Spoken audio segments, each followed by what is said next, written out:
They threw me out like I was nothing. No money, no home, no place to go. One moment I was standing in a room full of people in expensive clothes, holding my son's hand. The next I was outside in the dark with a 6-year-old pressed against my side and nowhere to be. I had known for a while that things were wrong between Jason and me. I had felt the crack spreading slowly, the way cracks do, quietly at first, then all at once. But I had stayed because I believed love was worth the work, and because Caleb deserved stability, and because I had nowhere else to go and not enough pride left to pretend otherwise. I had made that bargain in the private way people make bargains they are ashamed of, telling myself it was temporary, telling myself things would shift, telling myself I was being practical instead of afraid. That night, standing outside the house where I had been trying so hard to belong, I finally understood the difference between staying because you have hope and staying because you have nothing else. I had been doing the second thing for a long time. Walking away from it, cold and broke and terrified, was the first true thing I had done in a year. My name is Hannah. I am 30 years old, and for most of that time I have been trying to keep things together with both hands. I have a son named Caleb.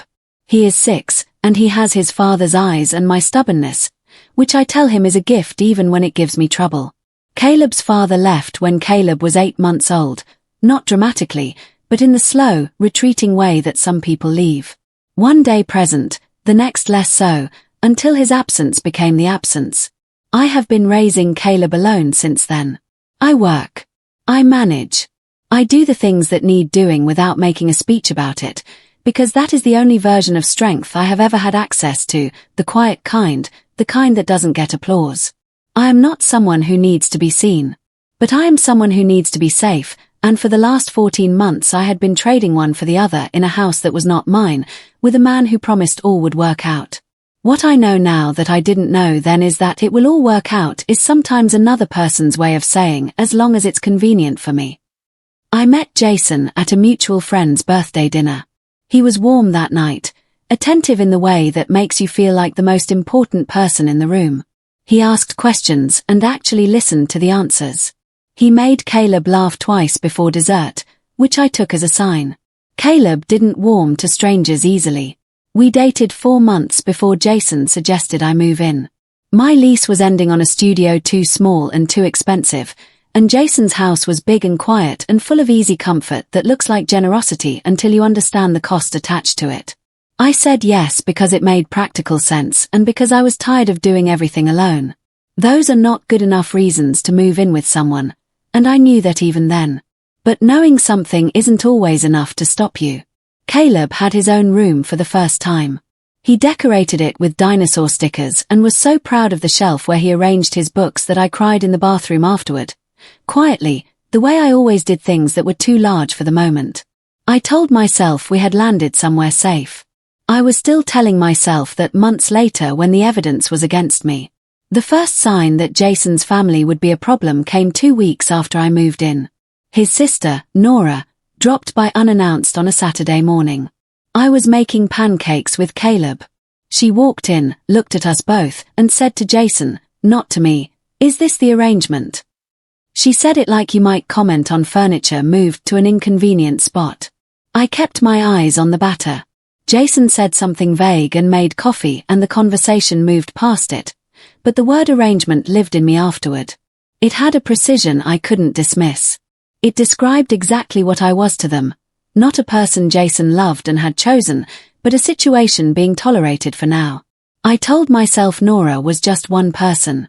I told myself families took time to warm up.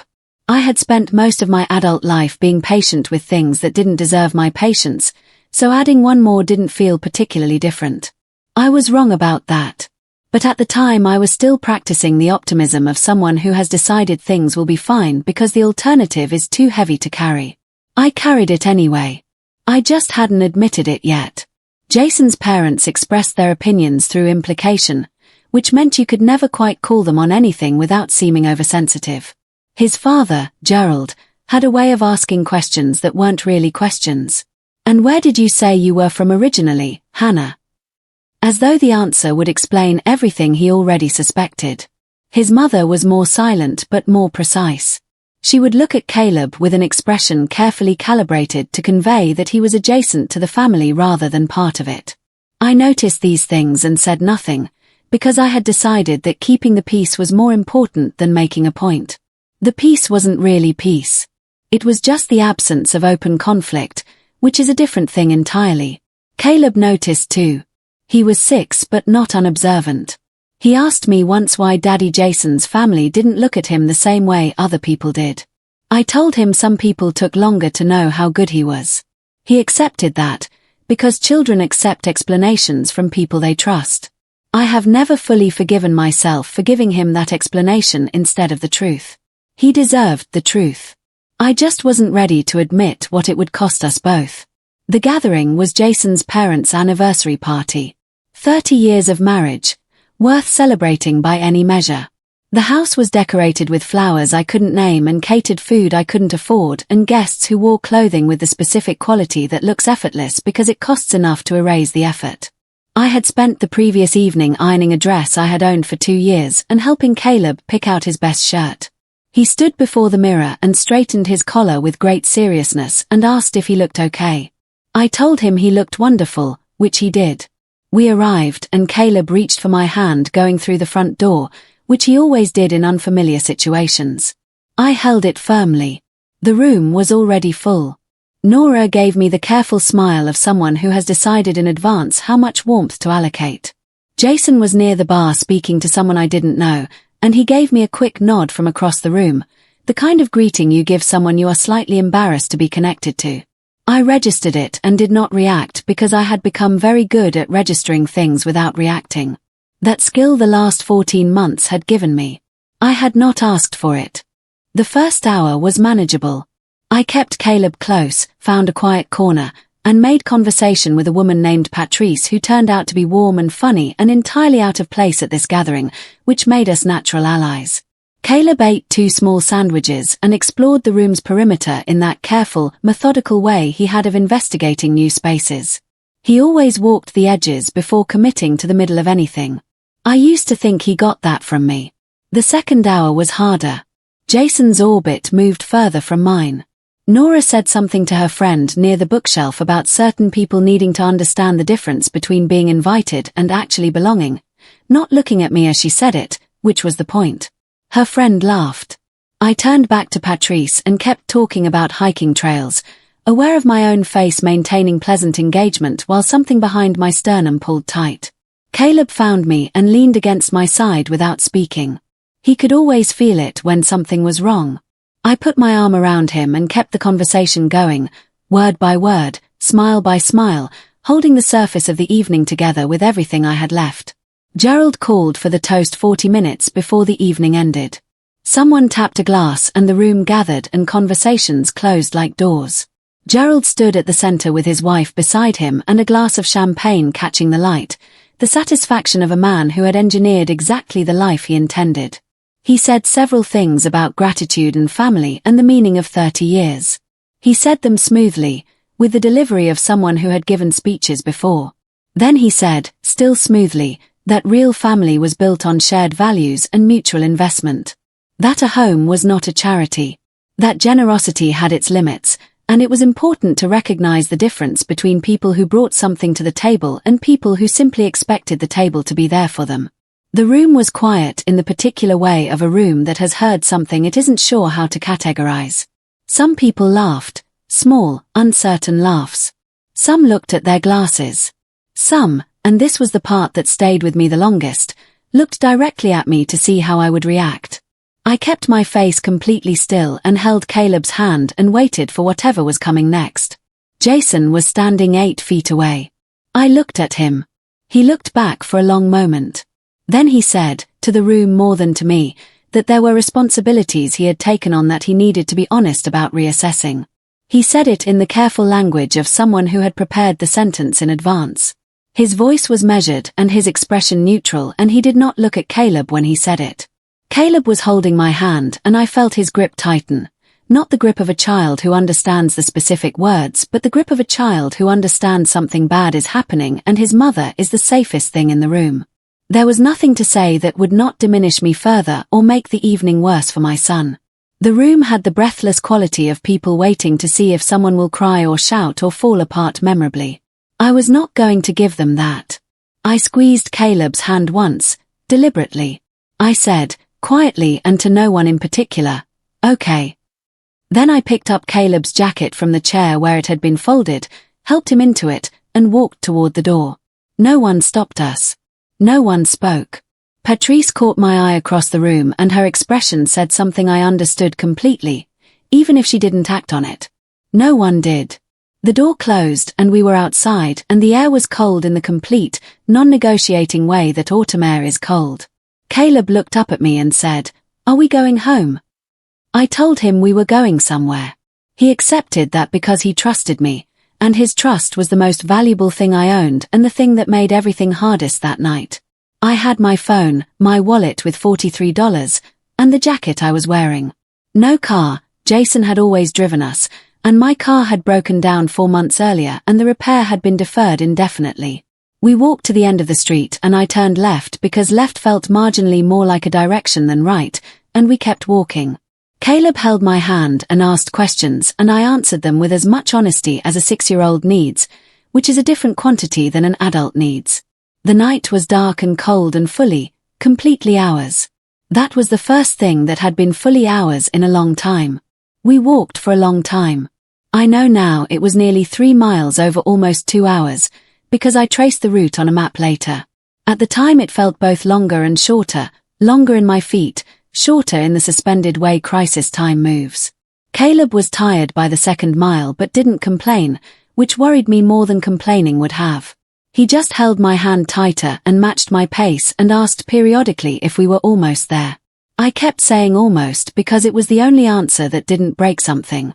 My phone had 12% battery.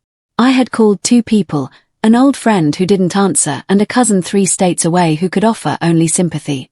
I had looked up shelter options and found that the nearest had a 2-week waiting list requiring documentation I didn't have. The $43 wouldn't cover a motel room in this part of the city. I was not letting myself think too far ahead because that would make my legs stop working, and my legs needed to keep working for Caleb. So I put one foot in front of the other and looked for the light somewhere that might, somehow, be for us. The neighborhood I found myself in was quiet and tree-lined. The houses were modest in a comfortable way, not wealthy, but cared for. Gardens tended. Porch lights on. There was something about the porch lights that undid me slightly. They are such a small thing, a light left on, costing almost nothing. But they carry a meaning. They say someone is still here. Someone is still awake. Someone has not closed off entirely against the dark. I stopped in front of a cream-colored house with a low fence and a porch light that was warm rather than white, the kind that makes everything look slightly gentler. I don't know why that house specifically. I had passed others with lights on. Something about it felt safe, which was a word I had not trusted myself to use for a long time. I stood at the gate for a long moment. Caleb leaned against my side, nearly asleep on his feet. I thought about knocking. I thought about how it would look, a woman and a child at a stranger's door at almost 10 at night. I thought about all the reasons not to knock. Then the door opened before I had decided anything. The woman in the doorway was in her 60s, with silver hair pulled back loosely and reading glasses pushed up on her head. She wore a cardigan over pajama pants and held a mug of something hot. She looked at us without alarm, with something more like recognition, which made no sense because we had never met. She said, "I saw you on the camera. You'd been standing there a while." She looked at Caleb, then at me, then said, "You look like you've been carrying too much alone. Come inside." I didn't move immediately. I had been raised to be careful, I was a mother, it was late, she was a stranger. All of that was true. But she had opened her door at 10 at night and looked at us without judgment and spoken with the gentleness of someone who has known difficulty and not become harder because of it.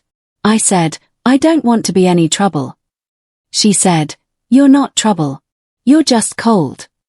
She held the door wider. Caleb, who had been silent for 20 minutes, looked up and said, "Can we go inside?"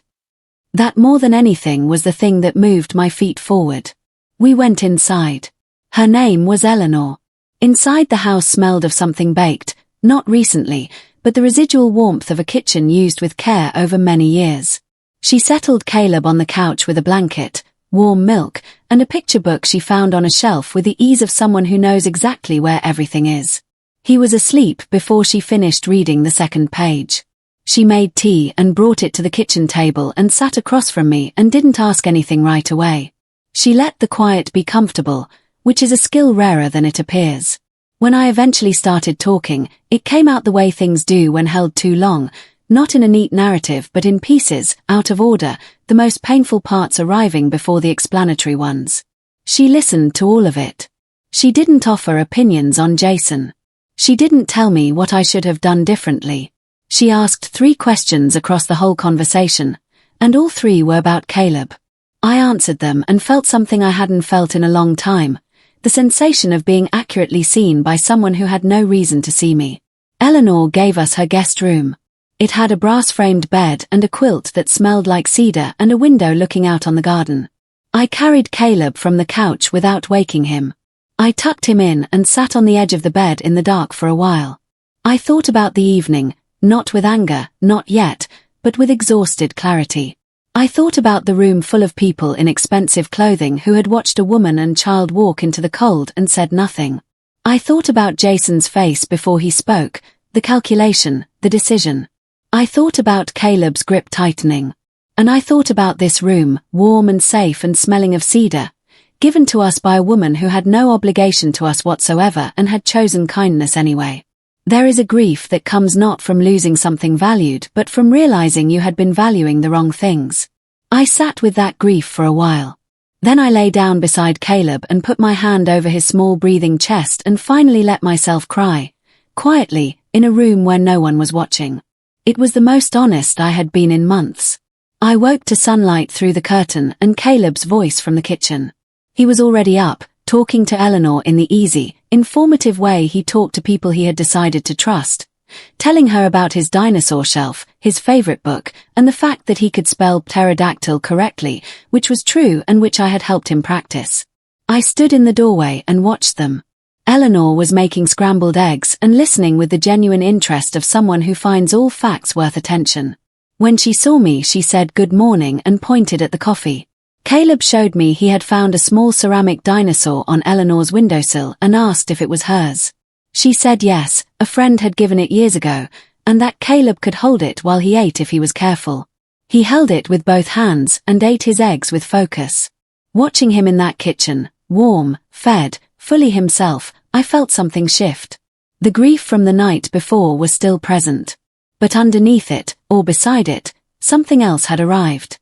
Something that felt, cautiously, like the beginning of forward motion. Small, tentative, real. Over the next 2 days, Eleanor's story came out gradually, not as a revelation but as the natural accumulation of conversations. She had been a social worker for 31 years, specializing in housing crisis intervention. She had retired 2 years earlier but remained connected to a network of organizations, community leaders, and resources she continued to draw on informally. She knew people. Not in the showy, name-dropping way some people know people, but in the deep, reciprocal way that comes from years of showing up, the kind of knowing that generates actual help rather than the appearance of it. On the second evening, after Caleb was in bed, she asked if I would let her make some calls. I asked what kind. She said the kind that might open some doors. I asked why she was doing this. She was quiet for a moment.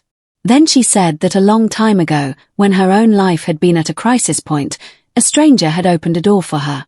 She had never found a better use for good fortune than passing it forward. I said yes to the calls.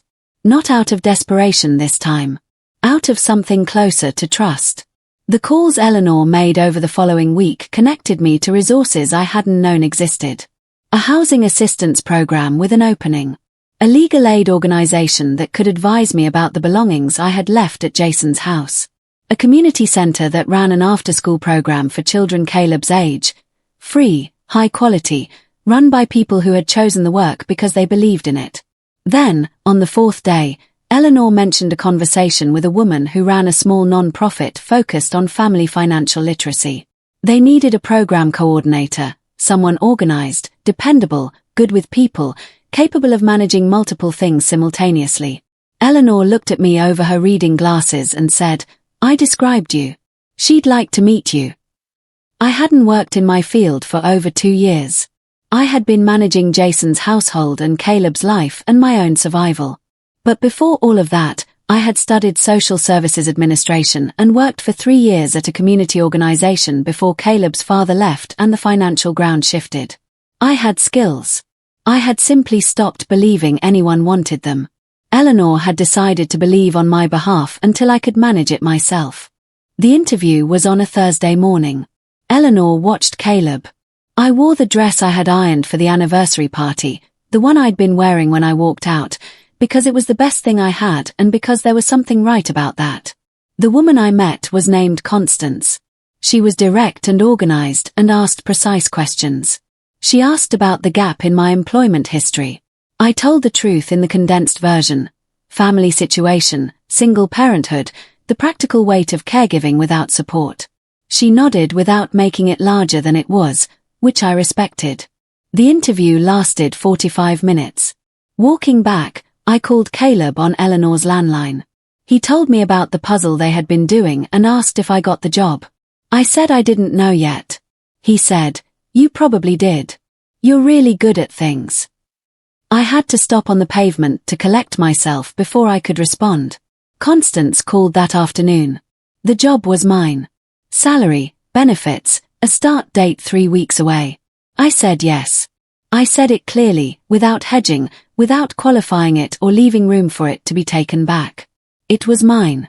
The first thing I did after accepting the job was tell Caleb. I called him into Eleanor's living room and told him we were going to be okay.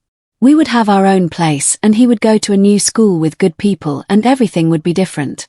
He listened with the focused attention he brought to important information.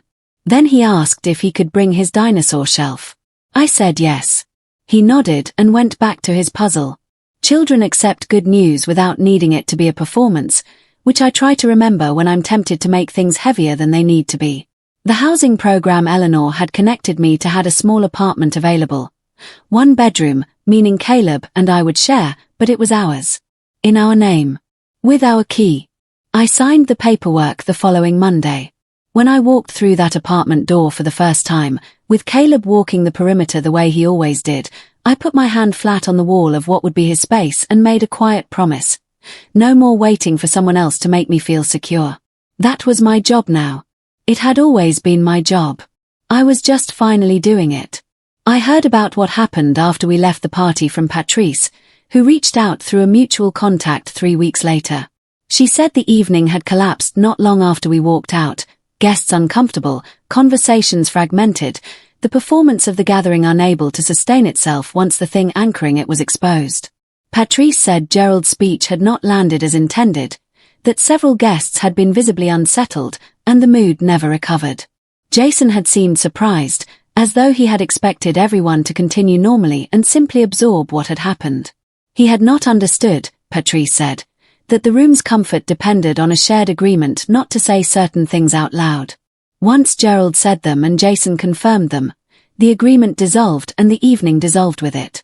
I listened to all of this and felt less than I had expected. Not nothing, but less than the consuming anger or satisfaction I might have anticipated. What I mostly felt was the specific tiredness of someone who has finally set down something very heavy and is still adjusting to the absence of the weight. I had been carrying it for so long that its absence felt almost unfamiliar. Caleb started at his new school on a Wednesday. He wore his best shirt and held my hand on the walk to the gate. At the gate, he turned and looked at me with enormous seriousness and said, "I'm going to be okay." I told him I knew. He walked in. I stood outside for a full minute after he disappeared through the door, not because I was worried but because I needed to absorb the fact of it, this small, brave, specific person walking toward his life with the confidence of someone who trusted the ground would hold. He had learned that trust from somewhere. I wanted to believe he had learned it from me, from watching me keep going even when keeping going was all I had. That felt like enough.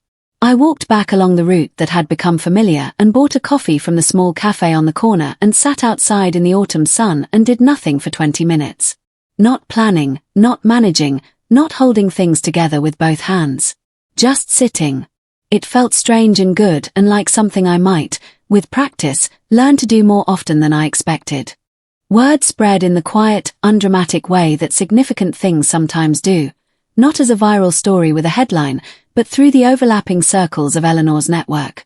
A neighbor who knew what had happened had written a brief, careful account of a mother and child who had been turned away and found kindness in an unexpected place, and posted it in a local community group.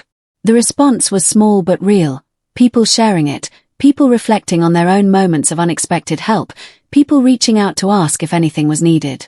One woman sent a bag of clothing in Caleb's size. Another sent a grocery store gift card with a note that said simply, "For a fresh start."